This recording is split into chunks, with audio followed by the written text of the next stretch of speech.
Market Journal, television for agricultural business decisions, is a presentation of the University of Nebraska Lincoln's Institute of Agriculture and Natural Resources. Promotional support is provided by the Nebraska Farmer Magazine. Partial funding provided by the Nebraska Soybean Board. Well, thanks so much for joining us today on Market Journal. I'm Bryce Duskin. It's a tradition that dates back to 1621. Following the Pilgrims' first corn harvest, Governor William Bradford organized a celebratory feast. Although at the time it wasn't known as Thanksgiving, the tradition of coming together for that celebratory meal continues today, some 400 years later. On behalf of our entire Market Journal team, I hope you've had an enjoyable Thanksgiving holiday. As we kick off today's show, 2 million farms dot rural America's landscape. According to data from the U.S. Department of Agriculture, 98% of those farms are operated by families. The transition process of bringing family members back to the farm might sound easy, but if you've gone through it, you know it's often not. Nebraska Extension offers a program, though, that can make that process a bit smoother. We recently visited with Extension educator Allan Vynahlek to learn more. Well, as the end of 2022 nears, it's a good time at the year end to begin thinking about farm succession if you have not done so already. A man who spends his career doing that, talking about farm succession, is Allan Vynahlek, Nebraska Extension educator. And Allan, we appreciate you coming in today. We've got a couple workshops we're going to talk about in a moment, but big picture, remind people why it's so important to talk about succession planning.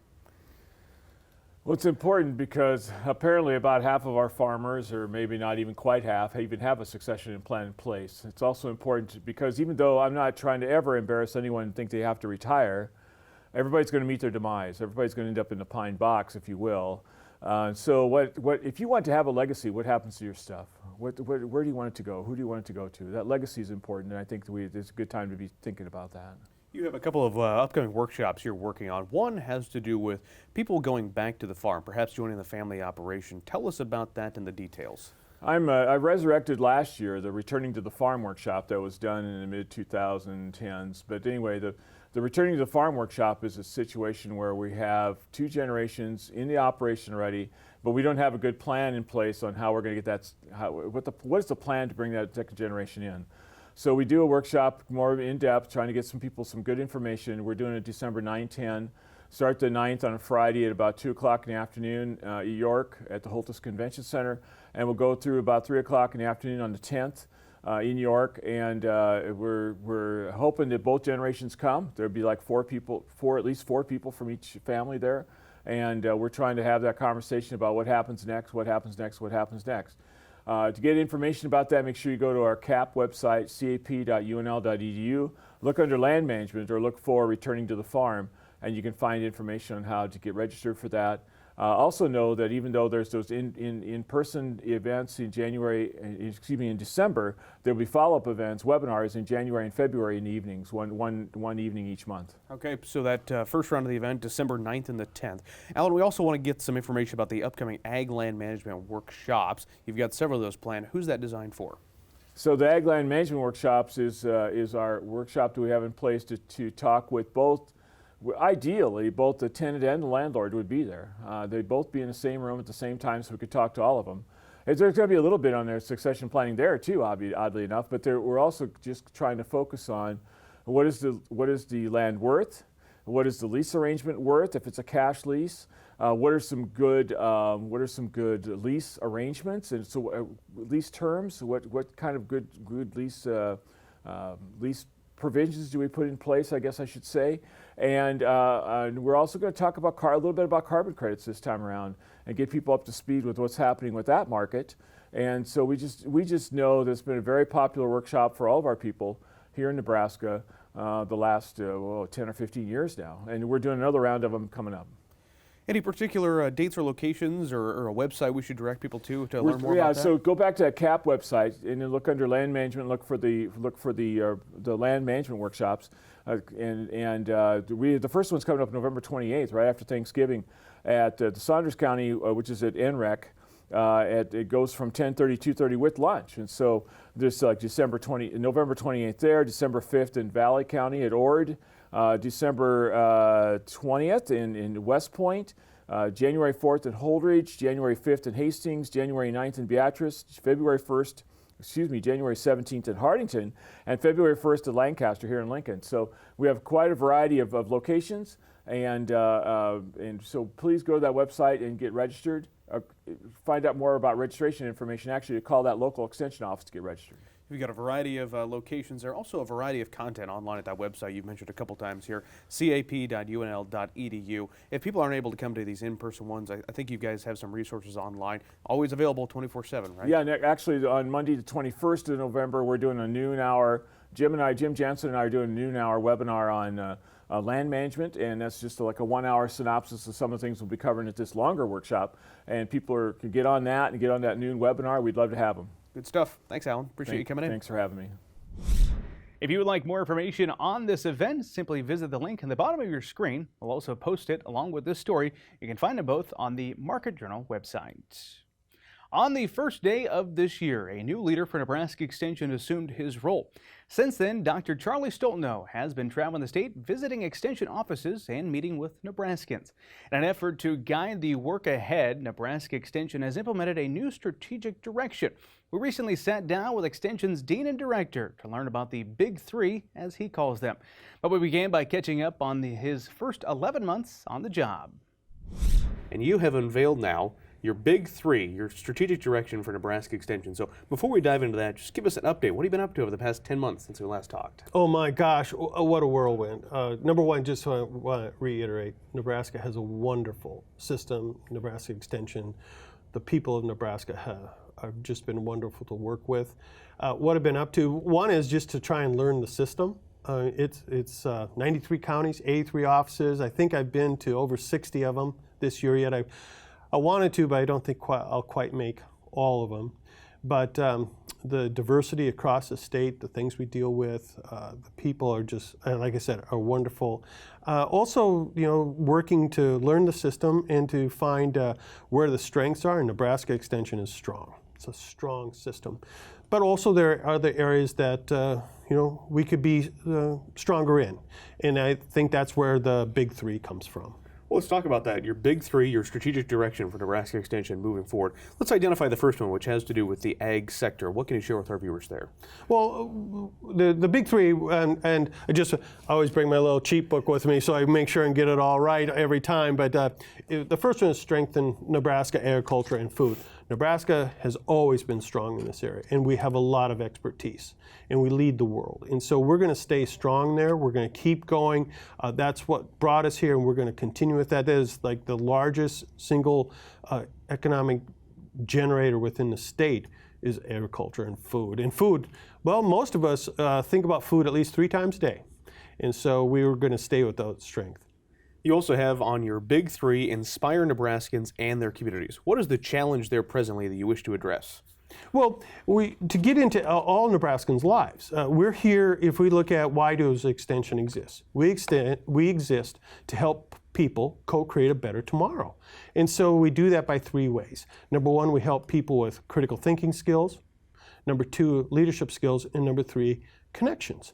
And so as we go through, as we try and keep going, so this is where you would think of 4-H or Rural Prosperity Nebraska. We're strong there. We're going to keep getting strong. But also then how do we move ahead, and how do we as Extension help this great land-grant university become more engaged with communities, and how do the communities become more engaged with the university, because this is a gift. This whole place is a gift, and we want to make it available, and how do we get that out there? And so inspiring Nebraskans and their communities is part of that. The final of the Big Three is enhancing the health and well-being of all of Nebraskans. What's important there you want to mention? Well, I think as I'm getting older, health is one of those issues that affects everybody's life, right? And we've always actually been in health and well-being. We've had programs to help people, we want to prevent obesity, right? Or we want to prevent diabetes, those types of things. We have programs about how do we help with mental health issues. I mean, I'm a product that grew up in the 80s, and farmers or people never talked about mental health then. Well, now we're in tough times again.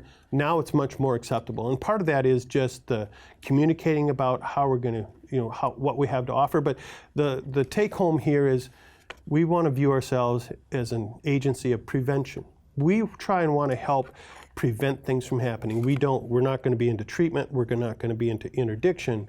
We're here to try and help. How can we prevent these things from happening in the first place and help people lead healthier lives?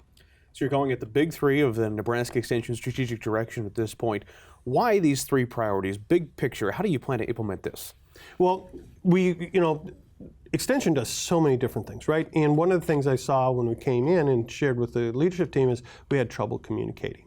And so what we want to do is become much more concise of what we communicate, but also to help us be held accountable. I mean, that's probably one of the bigger things here, why we're doing this, is so these are the areas we're going to work in, how we're going to move forward, and why these big three. Well, as we scan the horizon, other systems across the nation, these are three items that resonate with people, right? It affects their lives every day. And they're not mutually exclusive. When we look at food and how we're doing food, well, that also how that affects the communities, and also how does that affect our health and well-being. And so we thought that as we looked at this is how we can communicate, but it also helps us to organize our resources to really affect the 5 basic questions that are going on in Nebraska. And so this is part of that fulfilling a needs assessment. Let me ask you this as we begin to wrap up today's conversation. Is this something our viewers will notice in the coming months and years of these big three, big emphasis on that, or is it a lot of behind-the-scenes work? Well, it's going to be both. I mean, in the beginning, you won't see a lot of things. We're going to be communicating about it, but behind the scenes, we're looking at how do we put our personnel in the correct places. What are the areas that we can develop or have developed partnerships? What we can move forward, become even stronger. Working with UNMC, working with the School of Public Health on the health side, working with other units on the East Campus and also on main campus. How do we move that forward? And so it's going to take a little time, and so hang on. Dr. Charlie, we always appreciate your time. Thanks for coming back to Market Journal. Hey, thanks for the opportunity, Bryce. We appreciate Dr. Stoltenow for sharing some of his time with us this week. Nebraska Extension rolled out an informative video to complement the big three. You can view that video now on the Market Journal website. Up next is a look at the future of ethanol. Over the past several years, there's been a big push toward electric vehicles. That could impact the ethanol industry and therefore be a concern for corn farmers. About a third of the corn in the United States is used to make ethanol. To learn more about ethanol versus electrons, we had the opportunity recently to sit down with Dr. Matthew Roberts. He's a senior grain analyst with Terrain. Matt, we appreciate you coming on to Market Journal. Thanks for having me, Bryce. We want to talk about ethanol and smart cars. There's obviously a relationship there when it comes to ethanol demand and what that's going to look like moving forward. So tell us big picture, where are electric cars at right now and where do you see that going? So electric cars right now, new car sales in America, roughly 5% of new car sales are electrified car or are battery electric cars. Roughly 1% of all cars in use in America are electric cars.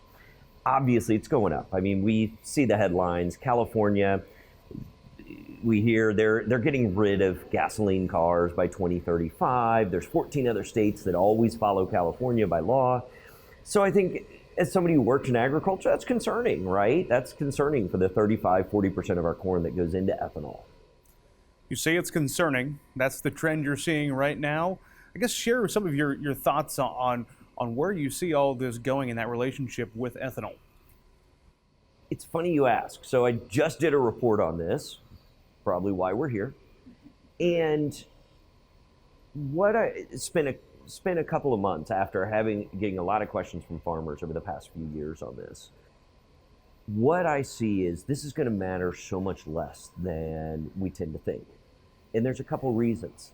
The first is all these announcements about electrified vehicles, whether it's General Motors, California, EU, New York. Electrified is not the same as electric. It includes plug-in hybrid vehicles. In each of these cases, 40% of the vehicles can be plug-in hybrid. We know that those about half the time are running on gasoline, not electricity. So that blunts the demand. The bigger piece is used cars. Right now, average age in America of a car is 13.1 years, and it's going up. New cars are expensive. People are holding on to the old ones longer. That's not going to change. So when I look at this by 2035, I see this being maybe 1 to 3% decline in corn demand. 1 to 3%. Okay, this is 2 years of trend line yields. So it's not to say it doesn't matter, but it's not going to be this big driver that should affect your land purchases, whether or not your kid has a future in farming. And these are the questions I get. These are farmers I have asking me this. It's not gonna affect those. So you mentioned a year there. Tell me the duration of your study. How long did you look out here in terms of the trends? So I came up with a forecast in 2035 and another in 2050.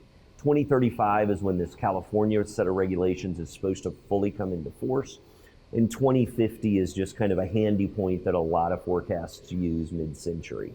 And what I find in both cases is there are so many other factors that are going to matter so much more than this. Now, don't get me wrong. If I am the RFA, if I'm NCGA, of course this matters. This matters to the industry. But as an individual farmer making decisions for my business, you have a lot bigger things to worry about. And that's really the conclusion out of this. That's interesting. I think it's you're answering a question a lot of people have, obviously, as they were asking you that. As you look at some of the other factors, as you point out, other bigger things impacting the corn market in particular, what's catching your attention?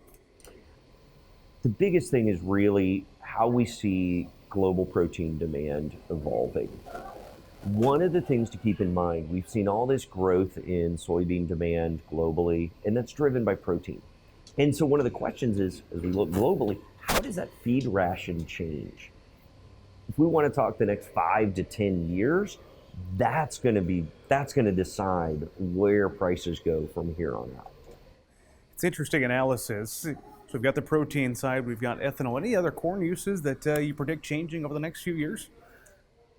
Not really. Those really, when I do corn market analysis, I talk about the three-legged stool of demand, and that is exports, that is feed use, and that is ethanol. Well, in reality, exports are feed use. They're just feed use in other countries. And so it is that mixture. We look in the United States, we're going to see a couple years where this drought is probably going to hurt our cattle numbers. So we're going to see some weaker feed demand in 23. Having said that, birds, hogs can grow pretty quickly. I think we'll come back from HPAI. I think overall, the next few years, it's a positive time. I think it's a time we're going to see positive profits, though probably not like we've seen for the past couple of years. Matt, if somebody wants to follow along with the work that you and your team at Terrain are doing, how can they do so? Terrainag.com. That's our website. We're on all the normal social media channels. Or if you are in the areas of Farm Credit Services of America or American Ag Credit or Frontier Farm Credit, you can also reach out to your local office. We're there. We were put together by those three associations, and we're there to support their customers and those representatives. Our thanks to Matt for sitting down with us to discuss that report. I mentioned to you he's a senior grain analyst with Terrain. That is a new group offering insights into the agriculture sector. It is a service offered to customers of American Ag Credit, Farm Services of America, and Frontier Farm Credit. It is now time for weather with Nebraska Extension Ag Climatologist and Market Journal Chief Meteorologist Al Dutcher. Well, Al, with Thanksgiving now in the books, how are things looking as we turn to the months ahead?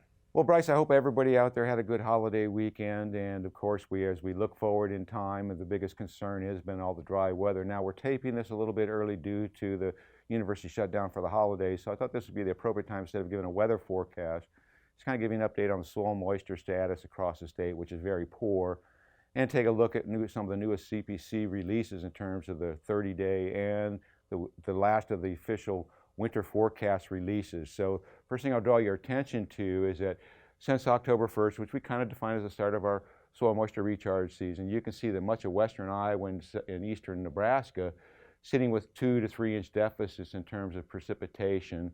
And then we see a large expansive area in the eastern Corn Belt. Now, This area here, of course, is due to some of the drier conditions during the first 3 weeks of October, but since then we've started to see a pretty significant increase in precipitation. So if the trend continues here, much of this will be eliminated well before we get to the spring period. We zero in on Nebraska even further. We see that a large area from south central through east central Nebraska running precipitation deficits well in excess of 2 inches.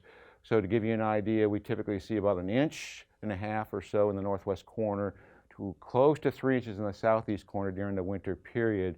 So in order for us to make up these deficits, we need nearly double the winter precipitation. We won't expect to see it all this time of the year, but we hope that we would see some of this increase in terms of precipitation during the winter period and then make up some of these deficits as we get into the spring period. So from CPC standpoint, the newest release is in terms of the December forecast is increasing below normal temperatures to our north, keeping the warmth to our south, and in terms of precipitation, starting to see an expansion of the above normal moisture across the northwestern United States, and that's in response to an expectation that we'll see some significant troughing action developing during the first 2 weeks of the month, particularly across the northwest and into the southwest, and from there it really boils down to whether these systems move eastward or northeastward, and the recent trend has been a lot of this energy movement across to the south of us, so we'll see whether or not that verifies out. Looking even farther for the remainder of the winter, December, January, and February, a fairly significant area below normal temperatures from the Pacific Northwest all the way to the western Great Lakes. Most of the southern half of Nebraska is in this equal chances, so kind of have a channel between the very warm and the very cool conditions. So we'll watch to see whether or not this signifies that we'll see some increasing storm activity over the Central Plains. And in terms of precipitation, very wet conditions across the northern plains and the Great Lakes. Unfortunately, just a little bit drier conditions to our south. So time will tell. Thanks for that information, Al. Finally today, when interseeding cover crops, there are a few different options available. This year, the University of Nebraska Lincoln began a cover crop interseeding project in partnership with several producers and organizations across the state. We got an up-close look at that process during a field demonstration. Market Journal's Bill Dodd brings us this story. In a cornfield located in southeast Nebraska, just north of Wahoo, producers got a first-hand look at the capabilities of a new high-boy cover crop planter. This demonstration was intended to give producers an idea of the effectiveness of broadcast interseeding cover crops before harvesting corn using a high-clearance machine during the R5 stage of corn production. The goal with these demonstrations seeks to address two barriers to adopting cover crops in Nebraska. 1, getting enough cover crop growth prior to winter dormancy, and 2, time and labor required to manage cover crops. Furthermore, cover crops will be quite helpful in priority watersheds with water quality issues. We actually got this highboy as part of a water quality demonstration. The idea is that cover crops really have a lot of benefits, soil health and otherwise, water quality being one of those. And so we funded this project in part with a NDEE, Nebraska Department of Environment and Energy, 319 grant for non-point source pollution. And the main focus there is looking at how we can use cover crops more efficiently and effectively across the state of Nebraska and get some water quality benefits out of it, as well as the soil health and crop and weed protection and everything along with that. So with this project, we've got two different options.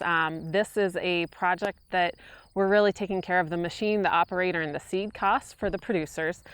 We hope to carry this on for 5 years after this year, so there will be signups in these water quality areas of concern. So they're really these special priority areas across the state where we have water quality issues. We have 2 seed mixes this year. We have rye, straight cereal rye, and we also have a 3-way mix that we're putting out on some fields, which is a cereal rye, turnip, and rapeseed mix. That mix is really one that's been popular with the people that are either trying to get through a hard pan or they're grazing with cattle. The concept, though, is that eventually that if we can show that interseeding in R5 really gives us a good establishment of the cover crops, then we can get some more of these machines and more of these units in place across the state and really get a broader coverage of cover crops that's much more applicable to farms across the state. When it comes to planting the cover crops, there was a lot of thought that went into what to plant and why. As far as the timing, it's been established through years of extension research that the R5 stage of development in corn would be the optimal time frame to conduct this particular demonstration. We're planting cereal rye straight or in a mix with brassicas, turnip, and rapeseed. The cereal rye is our most winter hardy cover crop in this part of the country, and it is really the most productive cover crop in corn and soybean systems. So this is a time when just before corn is starting to dry down, leaves are starting to drop, so more sunlight is coming in through the canopy, reaching the seeds that are on the ground, the cover crop seeds. So that's that light that they need to germinate. Whereas if we plant earlier in the season, a lot of times we just don't get good germination because there may be enough light for them to germinate, but not enough light for them to actually grow.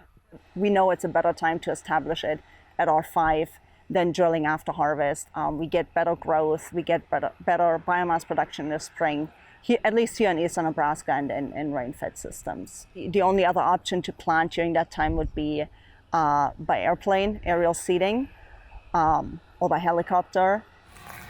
The partnerships that brought demonstrations like this to fruition will continue to work together in an effort to see more machines like this in the hands of our state's co-ops and custom applicators. Moving forward, it will be important to learn more about when and where methods of interseeding like this will be the most impactful around the state. We need to get this to be a technology that's readily available across the state, and we need to get this to where interseeding at R5, we have to be able to figure out where it works most effectively and under what conditions. If you're producing cover crops near a priority watershed, future participation in this program could prove beneficial for you. Reporting for Market Journal, I'm Bill Dodd. Farmers in the state who are interested in participating in future years of this project are encouraged to reach out to their local extension educator or their natural resources district. You can also learn more information on this demonstration by following the link attached to this story on the Market Journal website. Well, that is going to do it for this week's show. If you missed this story, be sure you're following Market Journal on YouTube and on social media to join in on the conversation. Until next time, I'm Bryce Duskett, wishing you and your families a safe and enjoyable holiday weekend. Join Market Journal online at marketjournal.unl.edu. You can also follow us on Twitter, Instagram, and Facebook.